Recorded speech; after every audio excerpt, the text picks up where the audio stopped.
예배 오신 것을 주님의 이름으로 환영합니다. 우리가 지난주에 이런 말씀을 나누었어요. 십자가에 못 박힌 그리스도인은 성령으로 행하는 사람이다. 성령으로 행하는 사람은 주 안에 사는 자요, 주 안에 사는 자는 주의 사랑 안에 거하는 자요, 주의 사랑 안에 거하는 자는 주의 계명을 지키는 자다 그랬습니다. 그런데 성도가 살아가면서 주의 성령 안에서 행하지 못할 때가 있다 그 말이에요. 그 이유가 무엇이었는가? 헛된 영광을 구하고 서로 대적하고 시기하는 것 때문이라 하는 말씀을 살폈습니다. 헛된 영광의 본질이 무엇인가 하면 자기 중심성이었어요. 자기가 왕이 되려고 하는 시도였습니다. 그러면 자기 중심성과 성령으로 행하는 것은 어떻게 드러날 것인가 하는 것을 오늘 열매로 알리라 라고 하는 제목으로 함께 말씀을 좀 나누고, 그리고 그것을 우리에게 어떻게 적용할 것인가 하는 말씀 또한 함께 나누도록 하겠습니다. 고린도 교회에 사도 바울이 문제가 있다는 소식을 전해 듣고 그리고 서신을 기록을 했습니다. 고린도 교회에 문제가 발생했는데 1장부터 2장까지 어떤 문제를 말하는가 하면 교회에 다툼이 생겼대요. 다툼이 양상이 무엇으로 드러났는가 하면 분파로 드러났어요. 아볼로파다, 바울파다, 게바파다, 그리스도파다. 교회가 거창한 무슨 목적을 가지고 영적 전쟁과 싸움을 한 것이 아니라 나는 바울파야, 나는 아볼로파야, 나는 게바야, 아이고 나는 이것도 저것도 다 싫어, 나는 그리스도파야, 이렇게 하고 서로 나뉘어져서 다투었다 그 말이에요. 그러면 고린도 교회에 이런 다툼이 생긴 이유가 무엇인가? 사회문화적인 배경으로 먼저 보면요, 세상에서 있던 모습이 교회 안으로 그대로 들어온 것입니다. 당시에 헬라 문화에서 보면 제자들은 자기 스승에게만 복종하도록 되어 있고, 자기 스승의 업적에 관해서 상대방 스승의 업적을 서로 논쟁하고 또 대척점에 서 있는 것이 일반적이었습니다. 다른 교사들의 공적에 대해서 논쟁을 벌였다 그 말이에요. 그런데 이 모습이 고스란히 교회로 들어왔어요.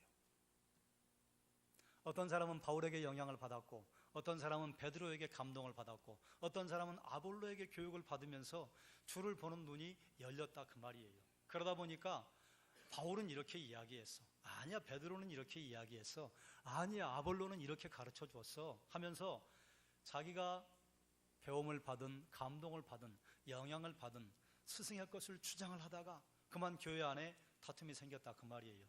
그런데 사도 바울은 여기서 무엇을 가르쳐주고 안타까워하는가 하면 그 스승들이 전해준 지혜가 뭡니까? 그 스승들이 전해준 주인이 누구입니까? 예수 그리스도입니다. 그렇기 때문에 예수 그리스도를 스승으로 하고 예수 그리스도 앞에 서면, 그러면 서로 다툴 것도 없고 그것 때문에 시기하고 분쟁을 할 것도 없는데, 예수 그리스도를 놓치고 예수 그리스도를 가르쳐줬던 역할을 했던 스승들 그 가르침을 가지고 분쟁이 일어났다 그 말이에요. 자, 그러면 고린도 교회가 이처럼 분쟁을 한 것이 사회문화적인 당시의 배경에만 이유가 있는가? 세상의 방법을 따른 그들의 분쟁에는요, 저 밑바닥에 자리 잡고 있는 핵심이 있었습니다. 그 핵심이 무엇인가 하는 것을 사도 바울이 알려주는 거예요. 여러분, 우리도 종종 다른 사람들의 신앙을 평가할 때가 있잖아요. 저분은 신앙이 참 좋으셔, 아이고 저분은 좀 아쉬워, 저분을 보면 배우고 싶어, 아이고 저분이 교회 다닌다고 얘기 안 하면 참 좋겠어, 뭐 이런저런 평가를 하시잖아요. 여러분, 그런 평가를 할 때 평가하는 기준이 뭡니까? 그분의 마음을 열고 여러분이 보신 적이 있습니까? 그분의 신앙 저 밑바닥에 인생의 왕좌에 누가 앉아있는지, 어떤 역할을 하는지 보신 적이 있습니까? 우린 못 봐요. 10길 물속은 알아도 한 길 사람 속은 모른다고 하는 우리 속담이 있잖아요. 한 길 사람 속도 모르는데 한 길도 안 되는 그 사람의 영적인 상태를 우리가 볼 수 있다? 그건 불가능합니다. 우리는 외모를 볼 뿐이고 하나님은 우리의 폐부까지 찔러 보시는 분이시라 우리는 겉에 보이는 것만 본다 그 말이에요. 그래서 우리가 어떤 분의 신앙을 평가할 때는 무엇을 가지고 평가하느냐 한번 따라해 보실까요? 열매로 알리라. 우리가 그거 보고 평가하는 겁니다. 그 마음 중심을 볼 수가 없어요. 겉으로 드러난 행동을 관찰한 다음에 그분의 마음이 이렇겠다, 그분의 신앙 상태가 이렇겠다, 그렇게 말하잖아요. 그러면 그렇게 열매로 평가하는 것이 나쁜 것인가? 열매로 평가하는 것이 정당한 것입니다. 왜냐하면 열매는 드러날 수밖에 없게 되어 있습니다. 반드시 드러나게 되어 있습니다. 그래서 사도 바울이 성령의 임재를 기준으로 해서 인간을 세 종류로 구분을 해줘요. 첫 번째, 따라 하실까요? 육에 속한 사람. 육에 속한 사람은요, 호흡에 의해 좌우되는 사람이다. 원래 의미는 그런 것입니다. 그리고 이걸 영어 성경은요, the man이라고 했어요. 유일한 사람이라 그 말이에요.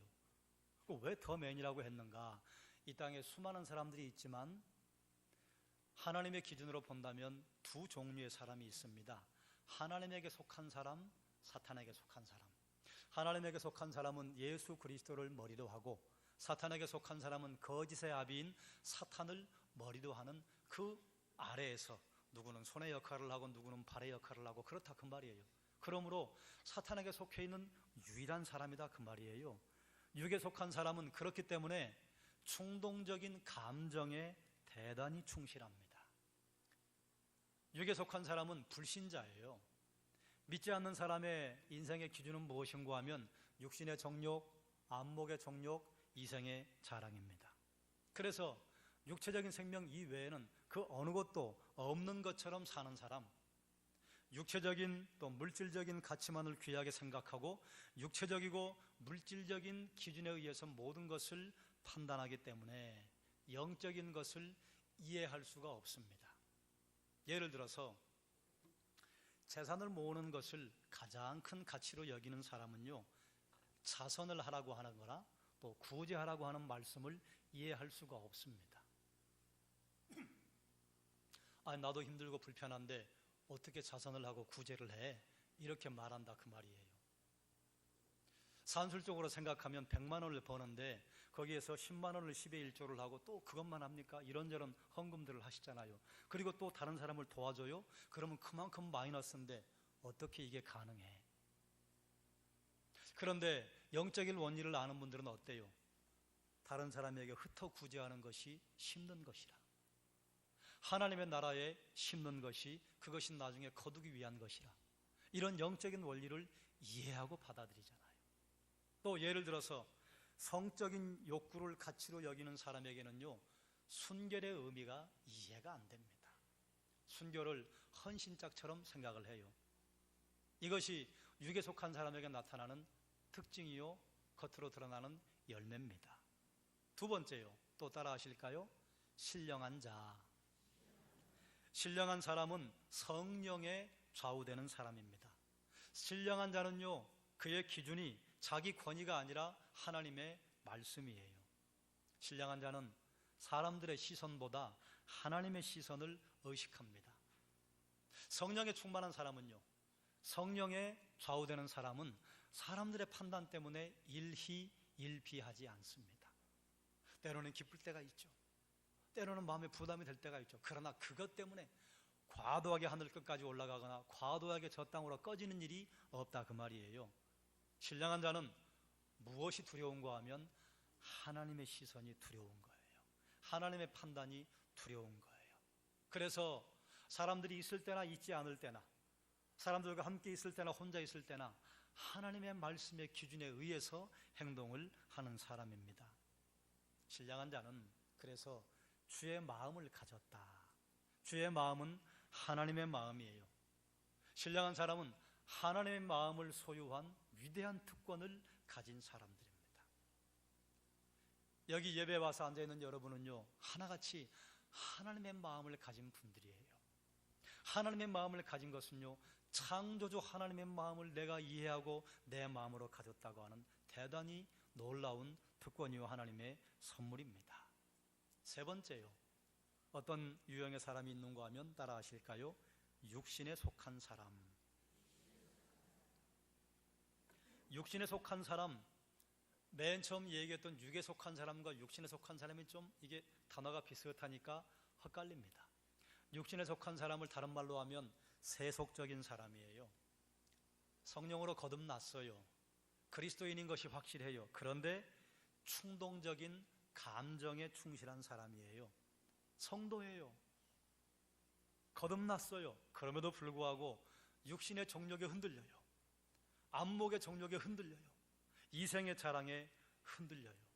그런 사람이 육신에 속한 사람이라 거듭난 것 같은데 행동은 믿지 않는 사람과 비슷해요. 거듭났지만 그래서 이런 사람을 사도 바울은 뭐라 하는가 하면 그리스도 안에서 어린아이와 같다. 이건 뭐 유치원생, 중고등부 이런 걸 말하는 게 아니에요. 유아와 같다. 애기와 같다. 그래서 그걸 이렇게 설명하잖아요. 내가 너희에게 단단한 음식으로 먹이지 못하고 저주로 한다. 이건 나쁜 것인가? 그런 건 또 아니에요. 그건 잠시 후에 설명을 하겠습니다. 거듭났지만 영적인 어른으로 성장하지 못하고 장성하지 못한 사람이 육신에 속한 사람이다. 육신에 속한 사람의 공통적인 특징이 있습니다. 사도 바울이 지금 발견해서 말한 게 뭔가 하면 가는 곳마다 시기와 분쟁을 일으킵니다. 신령한 자는요, 가는 곳마다 화목하게 하고 하나 되게 해요. 그런데 육신에 속한 사람은요, 열심히 해요. 그런데 가는 곳마다 지나간 흔적을 보면 삐걱거려요. 시기가 일어나고 분쟁이 일어나요. 자, 그러면 사도 바울이 이처럼 세 종류의 사람을 분류한 기준이 무엇인가 하면 육에 속한 사람, 성령이 없는 사람이에요. 신령한 자, 성령이 그 자리에 함께 하시고 성령 충만한 사람이에요.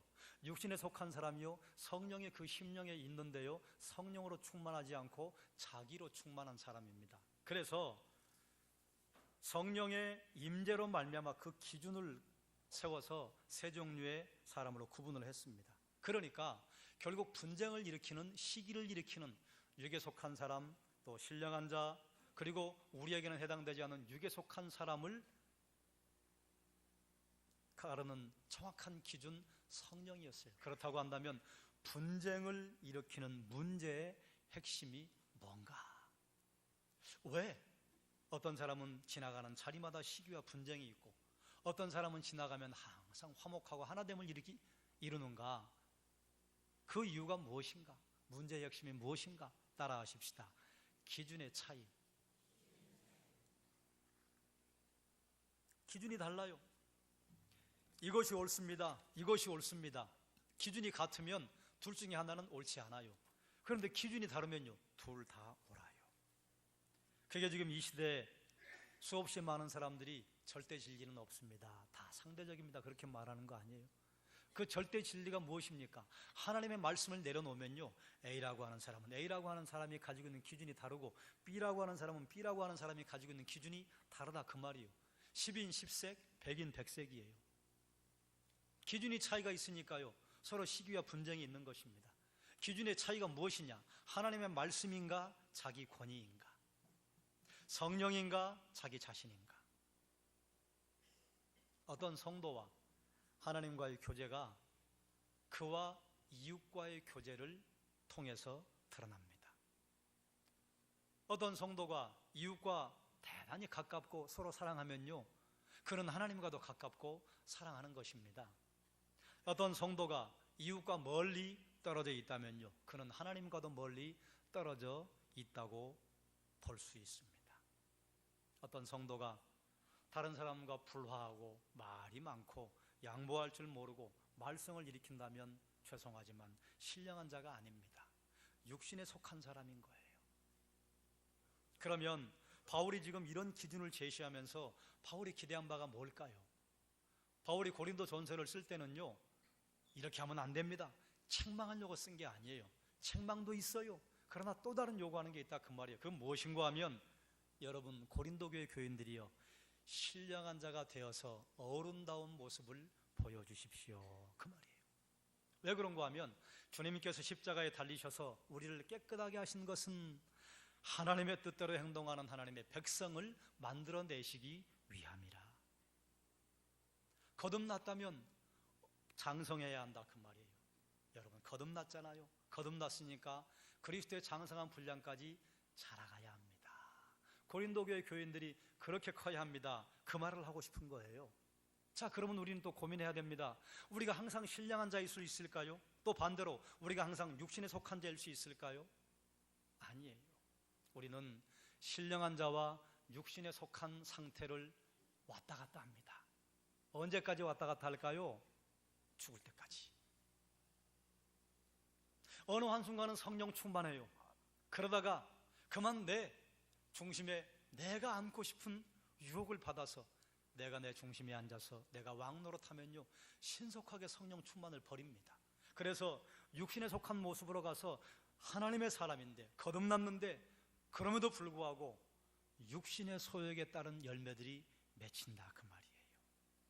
성령 충만하면 신령한 자로 살아갈 거예요. 그러나 죄를 지으면 육신에 속한 자로 살아갈 것입니다. 성령 충만한 사람 옆에 가면 향기가 나요. 사랑과 희락과 화평과 오래 참음과 자비와 양선과 충성과 온유와 절제의 열매들이 보인다 그 말이에요. 향기가 난다 그 말이에요. 그런데 육신에 속한 자는요, 시기와 분쟁과 방탕함과 음란과 호색과 술에 취함이 있다 그 말이에요. 그런 분들 옆에 가면요, 향기보다는 악취가 나요. 그런데 이것이 우리의 실존이에요. 성도들의 동일한 소망이 뭘까요? 신령한 자로 살고 싶죠. 경건의 능력을 드러내고 살고 싶죠. 그런데 정신 차려보니까요, 넘어져 버렸네요. 또 죄 지었네요.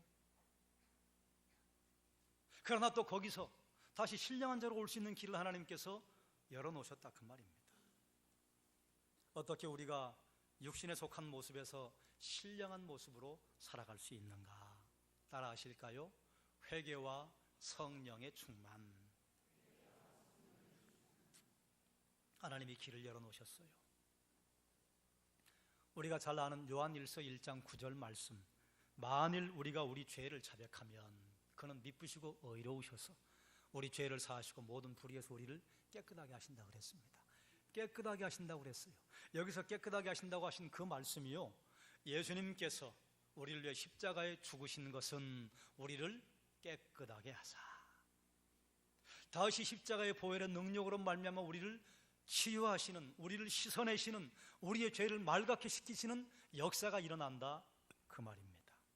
죄를 지었을 때 하나님 앞에 서서 내 죄를 인정하고 죄를 하나님 앞에 고백하고 그리고 그 죄의 자리에서 손을 탈탈 털고 돌아서서 하나님 앞에 서는 것까지가 회개입니다.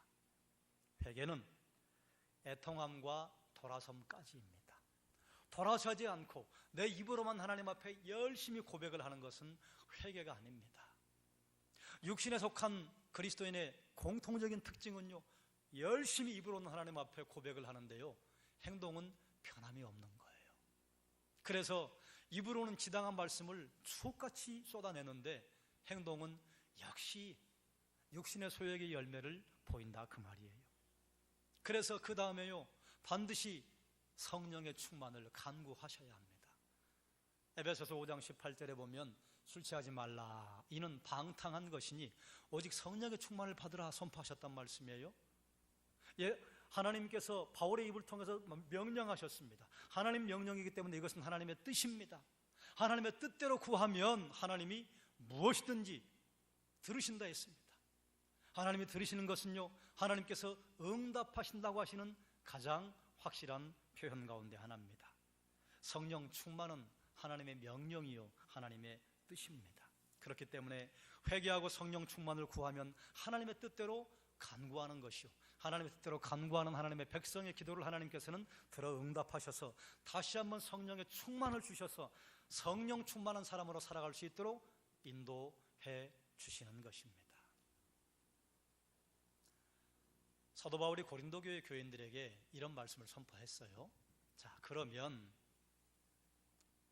고린도 교회 교인들에게 사도 바울이 선포한 이 말씀을 통해서 하나님은 우리에게 어떤 말을 걸어오시는가? 이제 우리에게 주께서 말씀하시는 걸 들어야 하지 않겠습니까? 고린도 교회 성도들에게 주신 말씀을 통해 여러분은 무엇을 들으십니까? 신령한 자와 육신에 속한 자를 말씀하는 것은요, 우리의 모습을 알려주는 것입니다. 고린도 교회 교인들의 모습이요, 내 모습이잖아요. 우리도 어쩔 때는 신령한 자에 있다가 어쩔 때는 육신에 속한 자에 있다가 이 사이를 부지런히 왔다 갔다 합니다. 우리의 소망은요, 육신에 속한 자에 소속이 되어 있는 것보다 신령한 자에 거하는 시간이 좀 더 많아지고 신령한 자에 거하는 상태가 더 많아지는 것 바라는 것 아니겠습니까? 주님 오실 때까지 우리는 그럴 거예요. 그렇기 때문에 이런 사실을 알면요, 우리는 교만할 수 없습니다.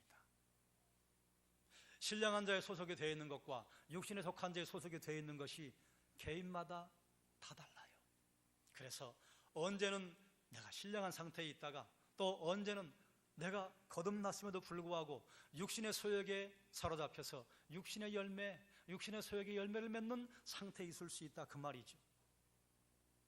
그러므로 내가 혹시 내 지금 신령한 상태에 빠져 있다 할지라도 내 주변에 있는 교회의 가족들이나 믿는 성도들이 육신에 속한 모습을 보인다면 정죄할 수 없습니다. 왜요?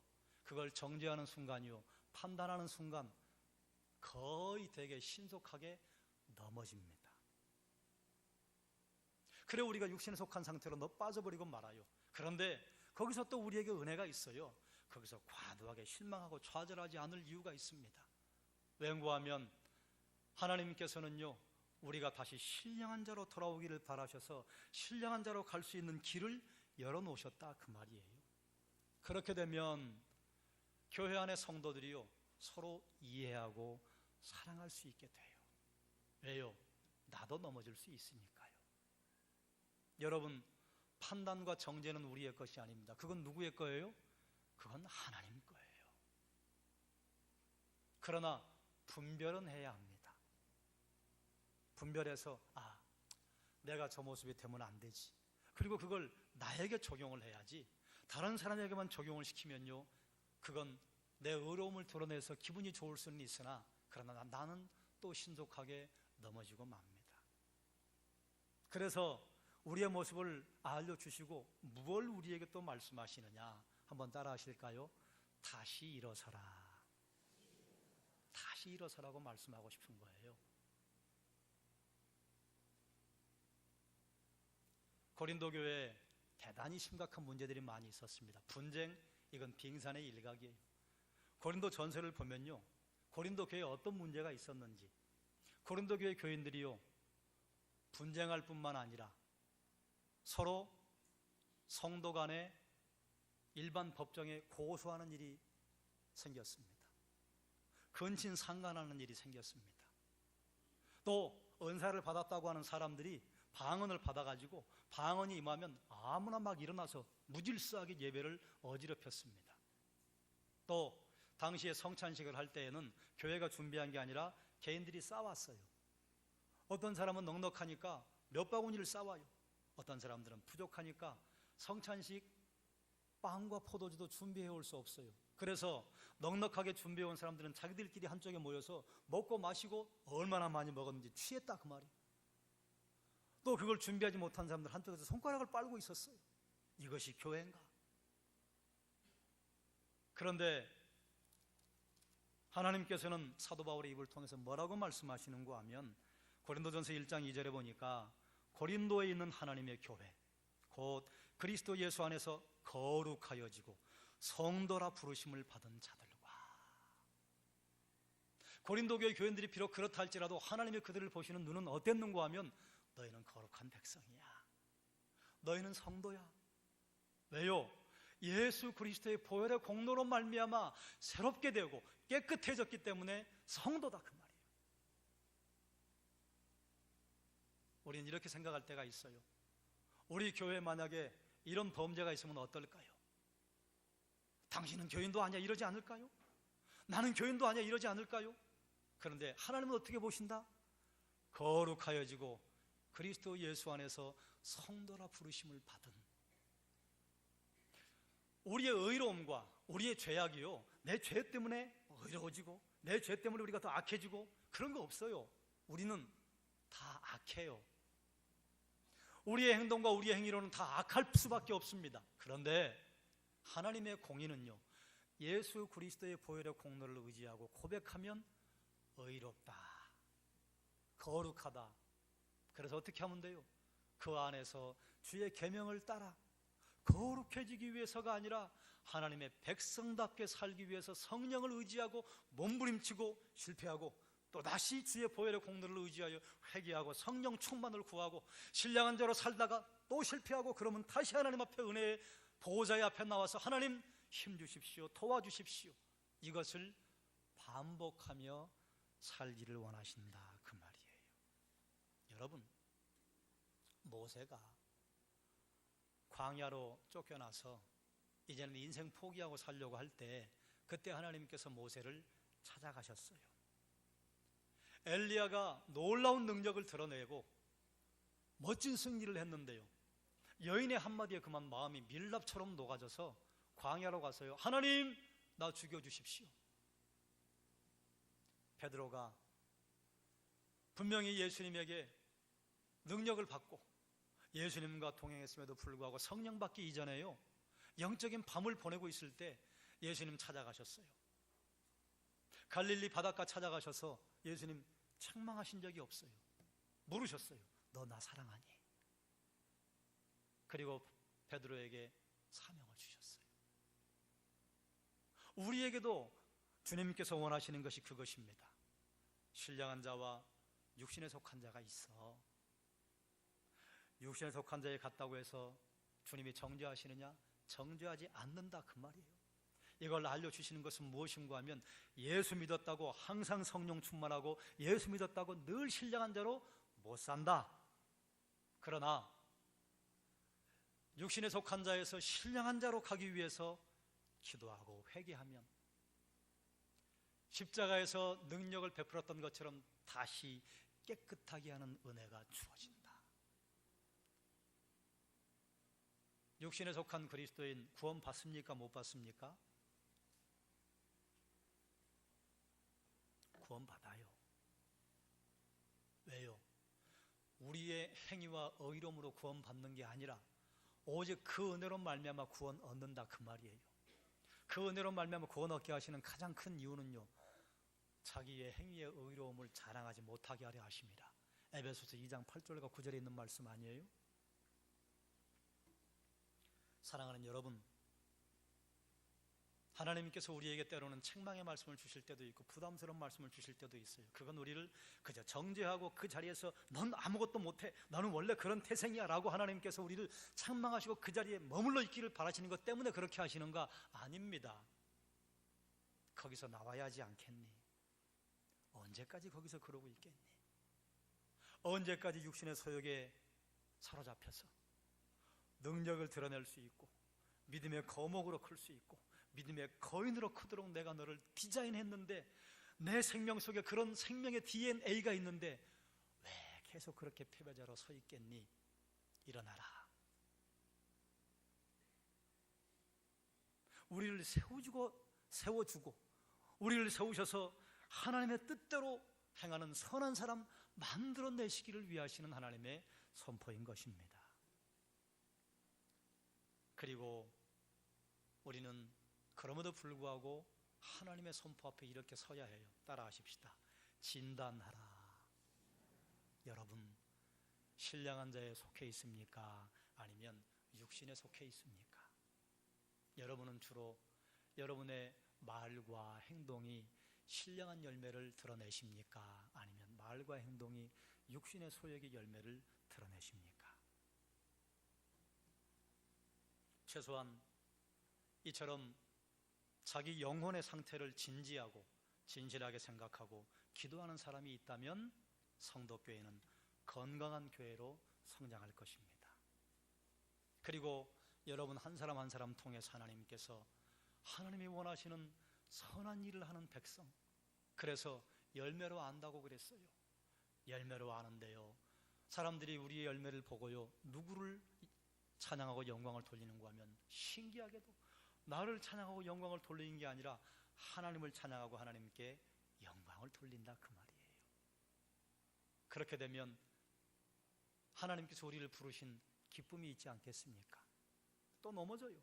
그럼 다시 하나님 은혜 앞에 서는 거예요.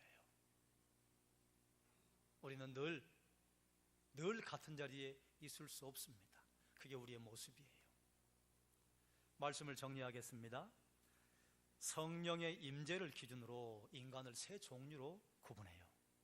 육에 속한 사람, 불신자입니다.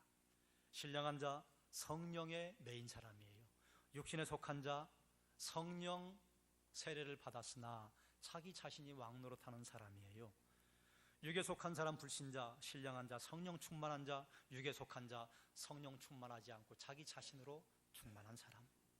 여러분, 어떤 모양으로 살고 싶으십니까? 답은 동일하죠. 신령한 자로 살고 싶으시죠. 그런데 그게 마음같이 됩니까? 안 됩니까?